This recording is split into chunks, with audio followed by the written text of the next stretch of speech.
নমস্কার বন্ধুরা, প্রিয়াজি প্রসাদ চ্যানেলে আপনাদের সবাইকে সুস্বাগতম। আজকে শুভ মোহিনী একাদশী। এই মোহিনী একাদশীতে আমি ভগবানকে কী কী ভোগ দিয়েছি এবং কী কী প্রসাদ পাবো সেটা আপনাদের সঙ্গে শেয়ার করব। অবশ্যই দেখবেন, আর ভালো লাগলে লাইক, শেয়ার, কমেন্ট এবং আমাকে সাবস্ক্রাইব করে দেবেন।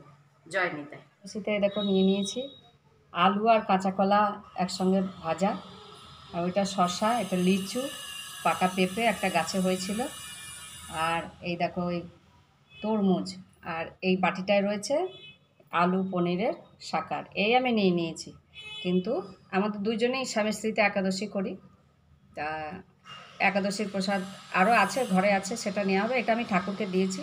এখান থেকে খানিকটা তুলে নেবো আমি এই থালাটায়। আমি এইটুকু প্রসাদ নিয়ে নিয়েছি, যে আলু ভাজা, আলু কাঁচা কলা ভাজা, আর এখানে রয়েছে 2 পিস শসা আর একটু পেঁপে, আর এগুলো সবই আমাদের বাড়ির লোকে প্রসাদ পাবে। তো চলো পাওয়া যাক। আজকে আমি হাতে করে ধরেই পাচ্ছি।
একাদশী মানে হচ্ছে অনুকল্প।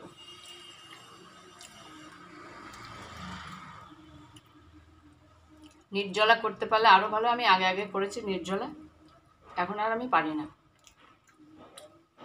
বর্তমানে আমার মাথায় একটা অপারেশন হয়েছে, ব্রেন টিউমার ছিল, অপারেশন হয়েছিল, সেই জন্য আমি নির্জলা পারি না। কিছু পাই অনুকল্প হিসেবে, নাহলে নির্জলা উপবাসই করতাম।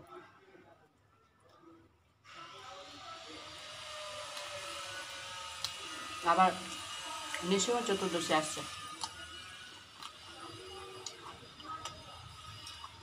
নৃসিংহদেবের আবির্ভাব তিথি।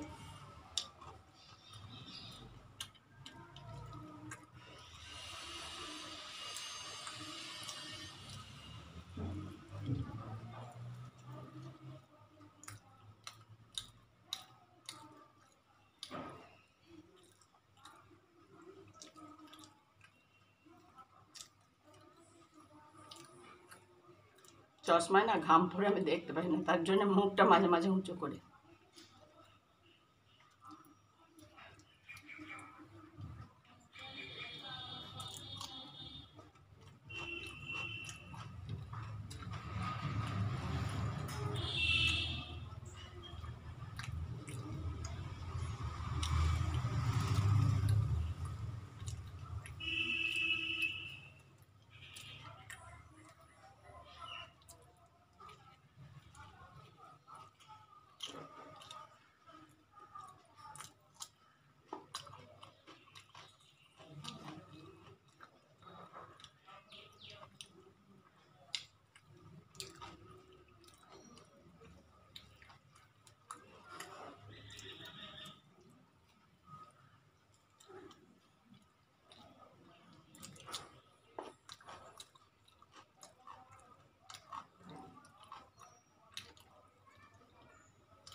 আমার সারাদিনের রাতের আহার, আর কিছু লাগবে না।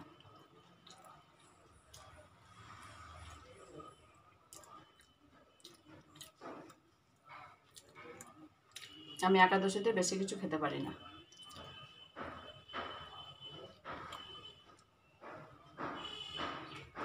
পেঁপেটা আমার বাপের বাড়ি এখানে, বাপের বাড়ির গাছে হয়েছে, বোন দিয়ে গেল। খেতে খুব সুস্বাদু, খুব মিষ্টি, গাছ পাকা পেঁপে।